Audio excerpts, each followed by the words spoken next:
बिस्मिल्लाहिर्रहमानिर्रहीम।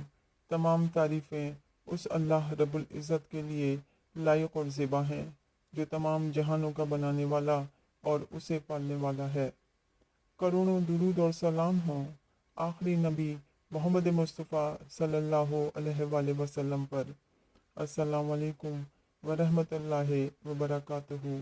नाज़रीन और सामईन, आज की हमारी गुफ्तगू का उन्वान सूरह आदियात की बरक़ात और फजीलत है।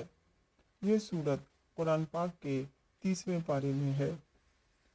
इस सूरत को कागज़ पर लिखकर बतौर तावीज़ पास रखने से रिज़्क़ में बरकत होती है और माशी हालात बेहतर हो जाते हैं।